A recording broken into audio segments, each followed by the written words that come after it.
Shalom, shalom. Na basantu nyonso. Oyo bakolanda biso bisika nyonso bozali. Kimia na mokonzi Yesu Kristo pe bolingo na ye. Ezala na bino. Nzambe apambola moko na moko oyo akoyeba na kolanda biso na nzalite ya oyo. To bandaki lite na biso ya kantique de kantique na ngolu ya Nzambe. Tozo kokoba na yango pe na grâce na ye. Na ngolu ya Nzambe. Tout sali 17 séances, les autres kota na 18e séance na biso. To comme déjà na chapitre 5 na grâce na ye kalate tozo kende ko liste cantique de cantique po toyeba na kozwa eloko mususu na kata Bible ya kolobela. To pesi Nzambe merci po taza malam na ndenge aza kotambola na biso kombo na ye ezwa lokumu.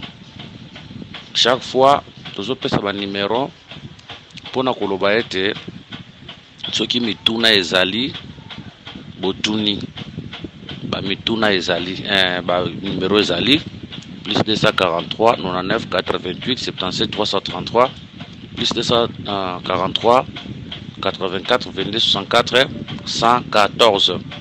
S'il y a des questions à poser, vous posez par la mesure de la grâce du Seigneur, Toureba n'a qu'à répondre. Avant de passer 17e séance de Bandaki na Cantique chapitre 5 verset 2, Toyaki na okino na verset 8. Lelo to bandawana kino esika mulibo na Nzambe akokamba biso. Yambo to banda to bondeli. Seigneur Jésus-Christ to péché, merci pour ce temps béni ce temps. Parle-nous fungola boyebi na biso. Zala Nzambe akorose biso béni ce temps début à la fin zala na biso loba. Pour mutabi koloba tende molobeli ya solo molobi ya solo pambola tango le véritable enseignant prêche nous enseigne nous pesa kimia nakata moko na nzalite ya oyo parce que ta parole est la vie nakati nango nyonso ezali création nguyel soli nakati qui est la vie de la parole qui est la puissance oyo nakata litea et pesa na biso na tango oyo tambola na biso bimonisa nakata kembo na yo au nom de Jésus, amen. Cantique de Cantique, chapitre 5, toujours verset 8. Je vous conjure, filles de Jérusalem, si vous trouvez mon bien-aimé, que lui direz-vous que je suis malade d'amour. Quant au bien-aimé de plus qu'un autre, oh la plus belle des femmes, quant au bien-aimé de plus qu'un autre, pour que tu nous conjures ainsi. Mon bien-aimé est blanc, mon bien-aimé est blanc et vermeil. Il se distingue entre 10 000. Sa tête est de l'or pire, ses boucles sont flottantes, noires comme les corbeaux. Ses yeux sont comme des colombes au bord des ruisseaux, se baignant dans les laits, reposant au sein de l'abondance. Ses joues sont comme un parterre d'aromates, une couche de plantes odorantes. Ses lèvres sont des lits doux de couleur myrrhe. Ses mains sont des anneaux d'or garnis de chrysolites. Son corps est de l'ivoire poli couvert de saphir. Ses jambes sont des colonnes de marbre blanc posées sur des bases d'or pire. Son aspect est comme le Liban distingué comme les cèdres. Son palais n'est que douceur et toute sa personne est pleine de charme. Tel est mon bien-aimé, tel est mon ami fille de Jérusalem. Tolobaki na verset 8 tant que je suis malade d'amour naturellement. Eza aza na posa ya mobali eza lokola naturellement olingi mwasi to lingi mobali angwa lingi na yo to mwasi angwa lingi na yo te malade ils pesa pasi malade wana. Donc aujourd'hui Israël leurs esprits atala nzoto bazobe takara mais leurs esprits ils gémir parce que Christ aza na bango te, Christ aza epa na biso lelo batuniye nini yango o molingami na yo azana yango ya kitoko koleka batu mususu mwasi bandi ko décrire to sito lobi déjà que mwasi oyo aza Israël to sito lobi que mwasi oyo aza Israël soki mwasi oyo aza Israël cela veut dire Israël nde muto aza ko décrire Christ. Nous disons quand on voit Israël ou azo décrire Christ en réalité ça nous parle sur les prophètes. Surtout comme les prophètes de l'ancienne alliance bangonde mutuba décriva Christ parce que nyonso toteaka lelo tokinda kokundolongo pana bango donc ba prophète nde mutuba décriva Christ donc la parole prophétique bango de moto ba décrire Christ donc tozo komona yango na kati na bango. To pesi exemple tango okende na Josué chapitre 18 okomona bakotalisa yo 12 tribus d'Israël. Na kata 12 tribus 5 bazoki déjà territoire et tikalaki 7 ba o bazwaki nanu te. Siko po 7 o bazwa fo bazwa 3 personnes à chaque tribu bakende ba explorer pays. Soki ba explorer pays bango ba moni pays. Tango ba moni pays bakokoma yango na kati ya livre. Bakokoma yango na kati ya livre. Sikoyo il faut ba fungola livre pour les 7 oyo tango ba fungola livre nde bakotala ndenge komo na kati ya livre nde kopesa bango accès à ko hériter aux ali pays. Les 5 to ebike litem sona ba couleur rebelle. Les 5 o ba hériter liboso ba symbolise rappel la maison d'Israël oyo bazwaki nanu la terre promise to mona na nzoto nanu boye bazwaka na biloko ya nzoto. Mabele wana bapesa bango na nzoto kana ezaka na héritage ya nzoto oyo bazwaka wana. Donc bango nanu bazwaka nanu ba héritage moko terrestre charnel. Ba explorateur bake ba moni kana bake ba moni mboka etalisaka les prophètes de l'ancienne alliance qui avaient vu Christ na nzela ya ba vision bao ba monaka makambe ko salama bango nde bazokoma yango na kati ya livre makambo ba monaki le pays wana ba monaki c'est tout un homme, c'est lui l'héritage bakomi na kati ya livre. Mais attention, le livre était scellé pour les 7 o bazwa siko héritage. Il faut pas fungola livre. Donc on dit que livre fungoma ki na ekulusu nde bisole tozu par ya okota na kati ya vie éternelle. Nous disons que cette femme qui parle ici c'est Israël. Yendazo décrit mobali, mais en vérité ce sont les prophètes bangonde nanzela mate na bango ba décriva Christ ko biso tozonga kana makambo sa loba loba potote ya Christ parce que sans Christ sans les prophètes toté à Christ te toté ya par rapport ya ba prophète makambo loba po monde ba monaka pe ba décriva ka makambo wana. Que le Seigneur nous bénisse. Mon bien-aimé est blanc et vermeil. Quand on voit la couleur blanc, la couleur blanche est 1. On voit la pureté. C'est pour dire que mon bien-aimé, c'est un saint homme, c'est un homme pur. Ça c'est de 1. C'est un saint homme, il est pur. Dans la couleur blanche, tous au monde a le sous-souligné. Dès Corinthiens chapitre 11, que Satan se déguise à l'ange de lumière, il n'est pas étonnant que ces ministres se déguisent en ministre de justice. C'est pour dire que la couleur blanche nous parle aussi de la justice. C'est pour dire que mon bien-aimé est pur, mon bien-aimé est aussi juste. Il est le juste. D'ailleurs, frère Paul a frère Pierre a confirmé on a mukanda ya acte des apôtres à Koloba nazulu ke écriture frère Pierre a confirmé on a acte des apôtres à Koloba. Vous avez régné les saints et les justes et vous avez demandé qu'on vous accorde la grâce des meurtriers. Acte d'apôtre chapitre 3 verset 14. Donc la couleur blanche nous parle ici la sainteté, la couleur blanche nous parle aussi ici la justice. Et ce qui en a été, quand on voit la couleur blanche, tout le monde appelle les bien-aimés comme un sacrificateur. Pourquoi nous disons cela? Tokoya toko expliquer. Nous avons la couleur vermeil. Vermeil c'est la couleur rouge. Vermeil est la couleur rouge. Or quand on voit la couleur rouge, là on voit la grâce. Pourquoi nous disons cela? Vous remarquez, Rab la prostituée pas bikal falakia kamata fil ya cramoisi. Or cramoisi la couleur rouge. C'est la couleur rouge qui avait sauvé Rab la prostituée.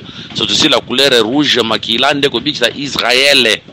Tango l'ange de la mort a koleka pa boma, tango mona makila ko tiwete. Nous disons que les bien-aimés, à la couleur rouge, c'est lui les porteurs de la grâce, c'est lui la grâce. Jean chapitre 1, 17, la loi a été donnée par Moïse, mais la grâce et la vérité sont venues en Jésus-Christ. Ok, quand on voit la couleur rouge, et comme même la quatrième pierre, aux qui n'a tolo ya souverain sacrificateur. Or quatrième pierre, qui n'a tolo souverain sacrificateur, est escabouclé. Or escabouclé est la couleur rouge. Escabouclé est la couleur rouge, par là, tout le monde a quatrième fils est la Jida. Quatrième fils est Jida. Or, Judas, c'était roi, c'était lion. Tu comprends que le bien-aimé n'est pas seulement saint, n'est pas seulement juste, mais le bien-aimé, c'est aussi un roi. Il y a un autant qui est dans Matthieu 2, 1 2, où est le roi des Juifs qui vient de naître. C'est pour dire que le bien-aimé, c'était roi. Le bien-aimé, c'est aussi un sacrificateur. La couleur blanche, et le rappelle sur les sacrificateurs. Pourquoi? Pour au commun, dans Psaume 133, bazo comparer rosé. Bazo comparer rosé na couleur blanche. Bakoloba ke il est doux et agréable de frères de midi ensemble. Les ala la rosé à Armand, où ils ont sopa na likolo ya ngomba. Ngomba wana ba compara ngo na Aaron. Po bandi ils ont la mafuta et sopa ni likolo ya Aaron. Wana nzamba lobi na lenge moko a changer lenge a lobi za lokola rosé. C'est pour dire que rosé na mafuta ezelo komoko, montagne na Aaron ezelo komoko. C'est pour dire que rosé c'est la couleur blanche. Yango tolobi que les bien-aimés tout le monde a couleur blanche, c'est pour dire que c'est un sacrificateur. Couleur rouge c'est aussi un roi. Donc occupé koloba boye et ça peut par rapport il y a des venus. Attention, la première venue tu dis que le Seigneur quand il était venu tout le monde a qui couleur blanche katinae. N'oubliez pas, quand je vois la couleur blanche, si je pars plus loin, la couleur blanche elle le rabi sur la lumière. Hein? Couleur blanche elle sur la lumière. Ok, or quand on voit la lumière c'est un prophète. Mis sous la lumière, c'est un prophète. D'ailleurs, dans Apocalypse 17, les deux témoins, les chandeliers. Or quand on voit les chandeliers, on voit la lumière. Et on te dit que Christ venait sur la terre, il était sacrificateur, il était prophète, il était roi. Luc 7:16. Azalaka sacrificateur, azalaka prophète, azalaka roi. Hein? Blanc, na vermeil. Mais surtout que plus loin, tu le sais par rapport, il y a des venus naé. La première venue naé, il était venu comme un sacrificateur. Mais attention, la deuxième venue naé, quand il va venir, là, il va venir comme un roi. Hein? Ce que tu le dis, qui ne malembe boye, et ça moulaï, tu aussi yangote. Bo supporter biso, toujours pesaka ba penser en résumant. Toujours qu'on résumer ba penser. Il se distingue entre 10 000. Azako se distingue na kata 10 000. N'oubliez pas, frère Paul, Pierre Akolobaki, 1000 ans égale combien de jours? Un jour. 6 000 égale à un jour, c'est pour dire que 10 000 n'a son Nzambe égale 10. Or, le nombre 10, c'est aussi la totalité.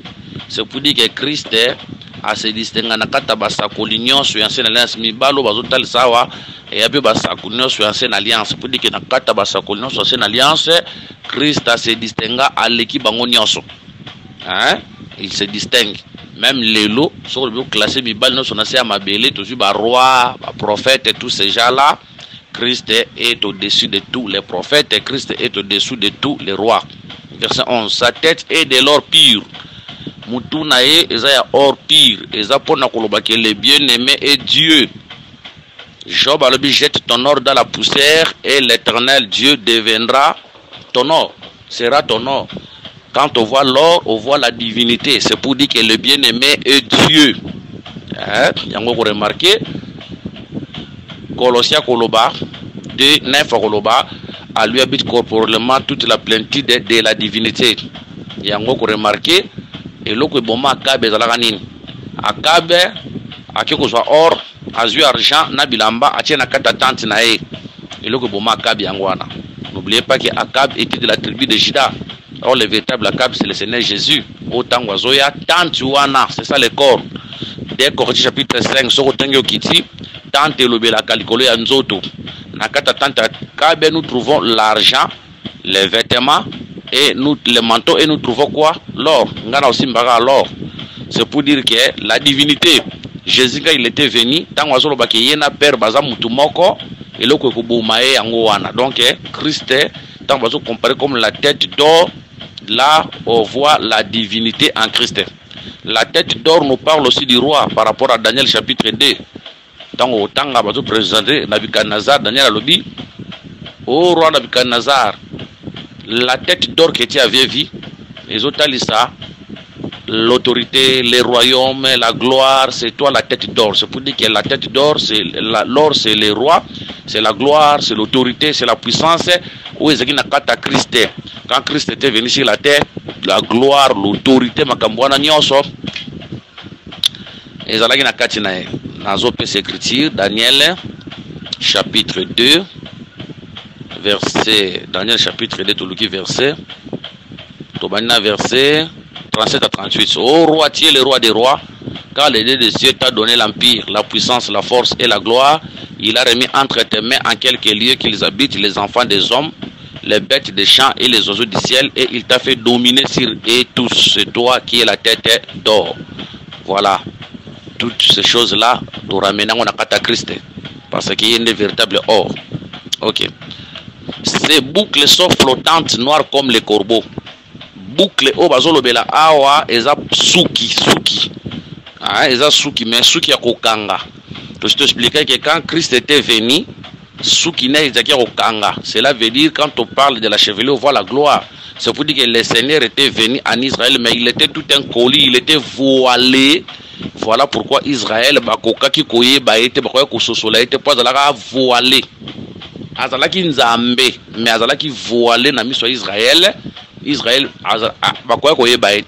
jusqu'à présent, même pas Batomokilio, il est encore voilé. Si pour nous il est dévoilé, parce que nous sommes ses enfants par la grâce, le jour de la Pentecôte, mais pour Israël et l'humanité tout entière, baza voilé, donc Christ est voilé, aza kokanga. Moi ba mona ezati.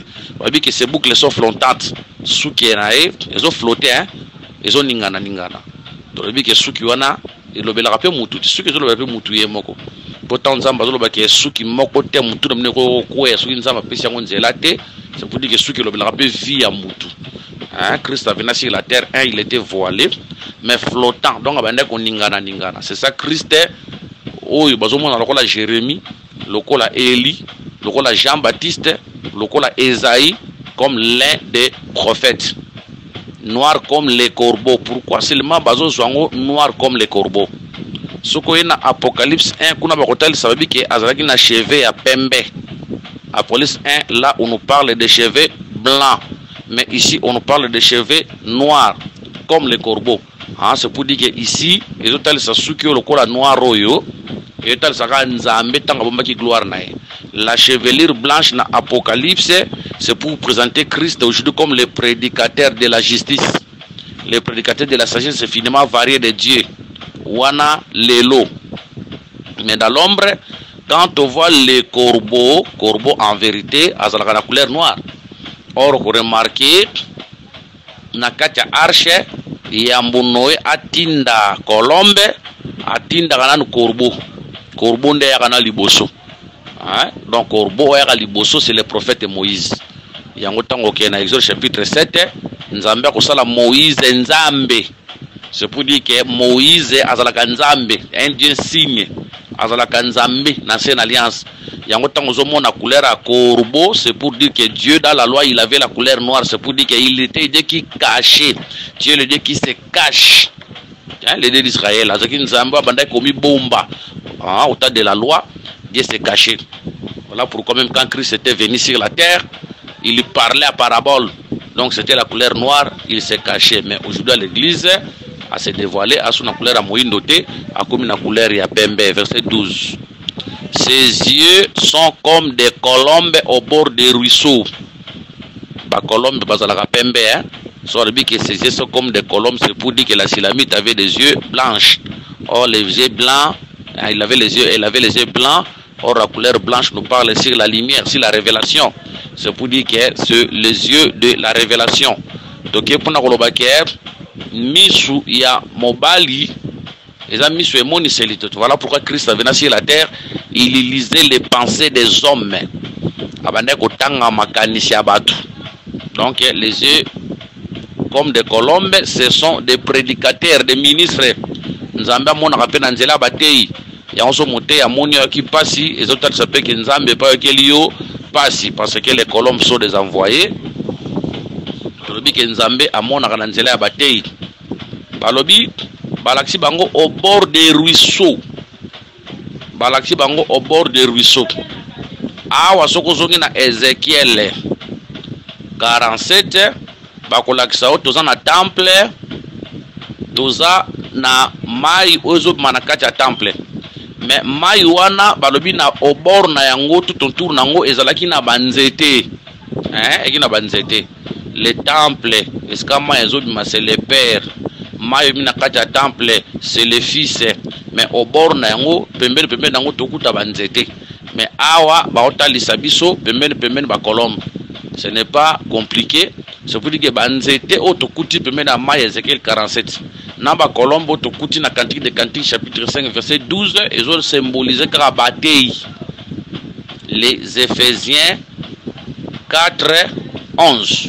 Moni, les débords du ruisseau nous parlent sur à la loi et au témoignage. Voilà. Pabi se benya dalele. Pazo sukura na kati ya miliki. Soko bengi frère Pierre akoyebiso ke lele c'est la parole de Dieu. Frère Pierre akoyebiso ke lele c'est la parole de Dieu. Nous comprenons que lele bazo sukura na kati na yango c'est la parole de Dieu. Voilà. Reposant au sein de l'abondance. L'abondance que nous parle ici c'est la grâce. C'est le temps de la grâce. Yango le Seigneur akoloba. Je suis le bon berger. J'étais venu afin que mes brebis aient la vie et qu'ils aient en abondance. C'est ça le temps de la grâce et c'est le temps de l'abondance. Verset 13. Ces joues sont comme un parterre d'aromates, une couche de plantes odorantes. Donc les joues matama. Matama na ye ezalokola bilanga ya baromate.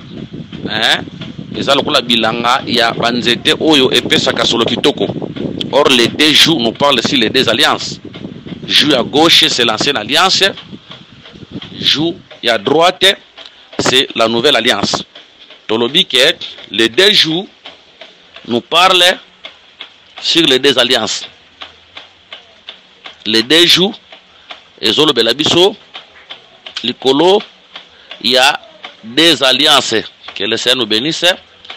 Les deux joues nous parlent sur les deux alliances.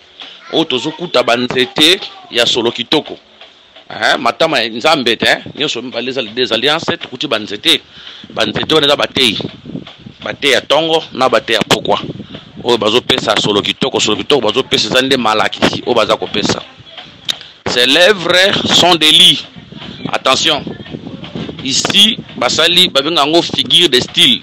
Et alors quoi sur ici moutake na bar, donne-moi une bouteille. Je vais prendre une bouteille. En vérité, azo melande masanga. Mais va confondre contenu na contenant. Et le goza na kati va confondre on a mulangi. Et alors quoi bakolo ba ke tout parler, ou tout Kinshasa en parle. Kinshasa lo bakate mais olo ba bato bazana kata Kinshasa. C'est pour dire que ses lèvres sont des lits, c'est pour dire que na kati mon connaît to kutande matiti. Or matiti c'est la parole. Or la bouche de Dieu c'est le ministère. Nakacha ministère tokuta kande le lit. Kobosa na te le lit wanza bile ya bampate. Totalaki yango na Cantique des Cantiques chapitre 2 vers la fin. La prédication. C'est pour dire qu'un ministre quand il ouvre sa bouche pour parler, après ça kande lité ya weza bile ya bampate nakata munoko na yo. Babi ses lèvres sont des lits d'où coule la myrrhe. Nakata munoko to mona pe myrrhe. Kobosa na te ke myrrhe esala makambe po na mbomema. Pour n'embaumer, pour mouton, pour la thé.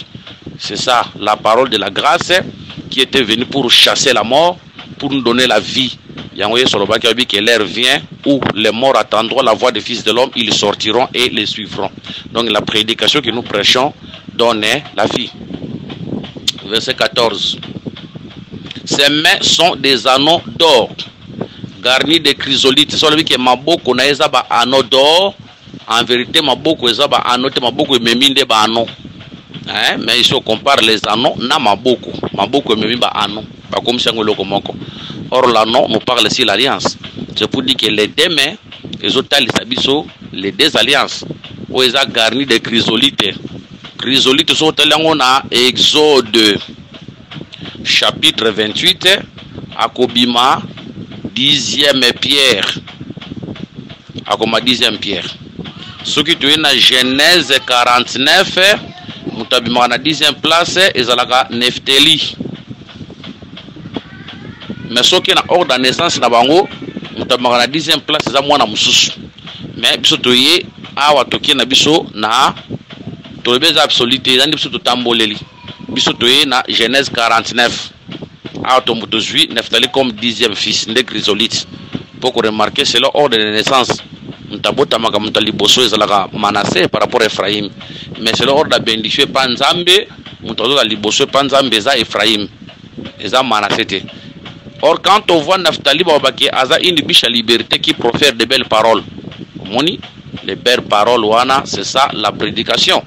Yango tolobi dans les deux alliances et là nous trouvons les belles paroles. Oyo ya Nzambe. Que le Seigneur nous bénisse. 14. Ses mains sont des chrysolites de lobby, garnis des anneaux garnis des chrysolites de lobby. Son corps est de l'ivoire poli. Corps, c'est ça le trône. Nous autres, c'est ça le peuple plutôt. Quand on voit le corps, on voit le peuple. Nous sommes les corps du Christ.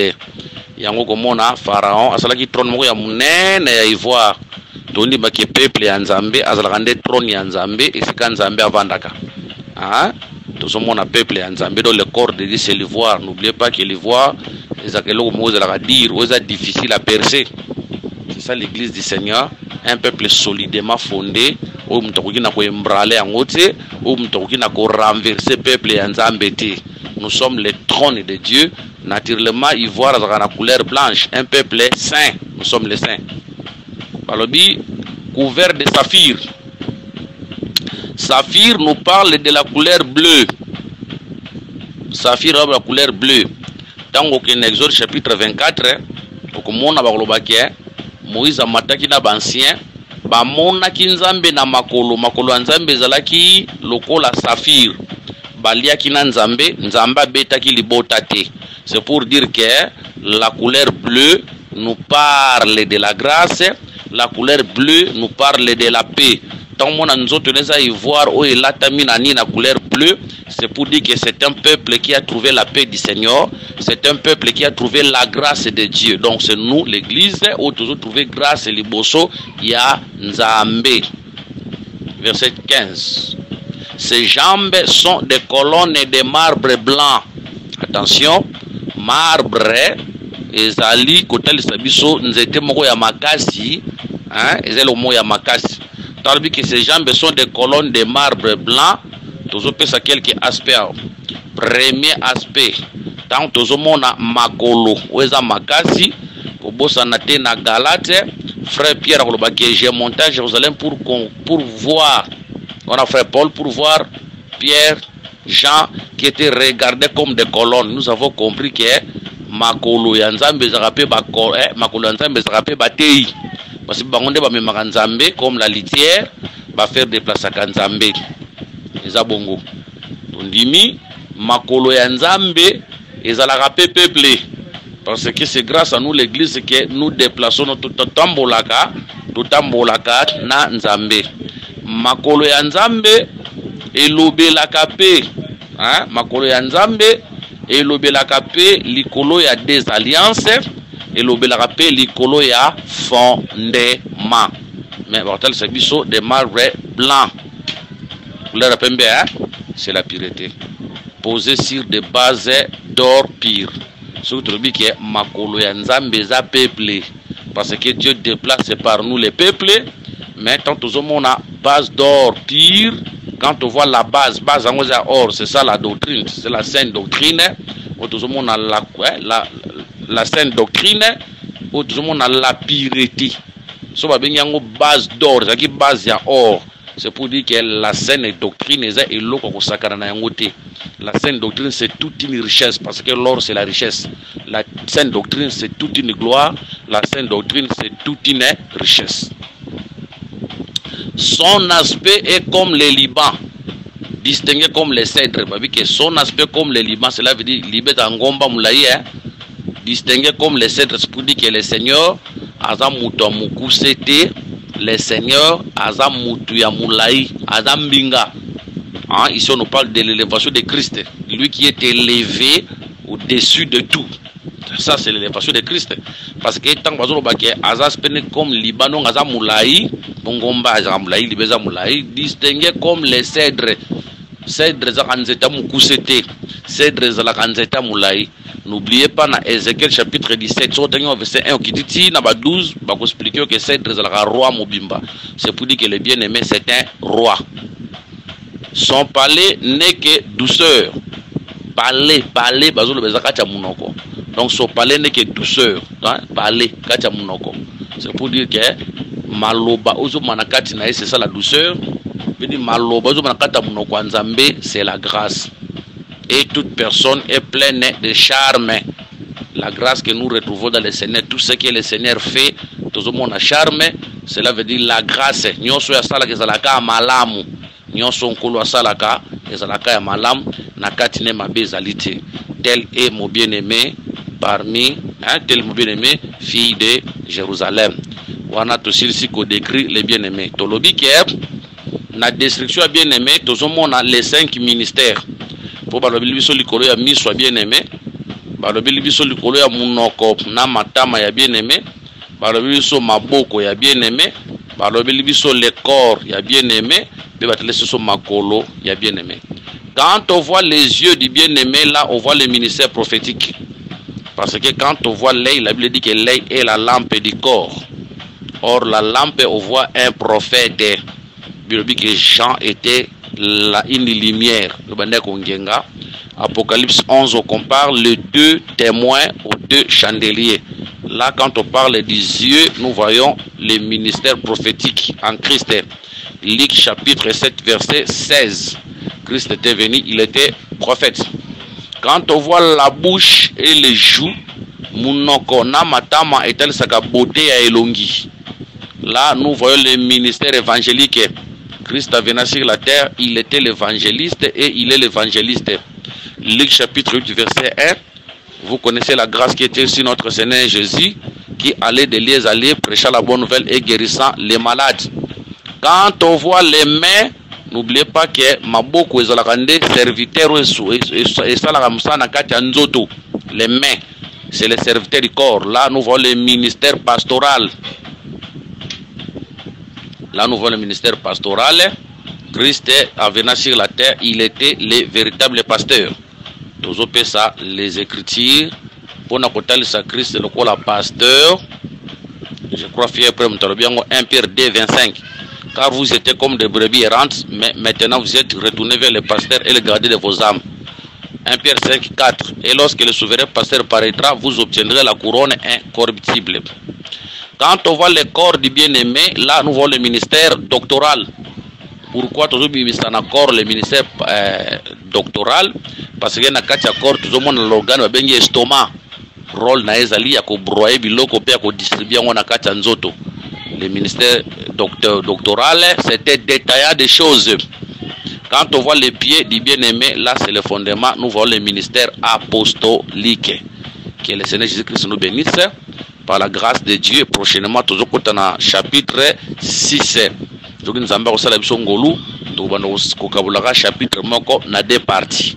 Nous avons le chapitre 6, chapitre 7, na chapitre 8. Priez pour nous, afin que le Seigneur puisse nous donner la force de prêcher sa bonne nouvelle. À Pambola biso financièrement, à Fungola biso ba porte, à Pesa biso ba matériel et makas, afin que tout ça là, musala naina ndenge sengeli. Nous avons besoin de votre soutien dans la prière. Que le Seigneur Jésus-Christ vous bénisse. Numéro Ali, plus 243 99 88 77. Plus 243 84 22 64 114. Que le Seigneur vous bénisse.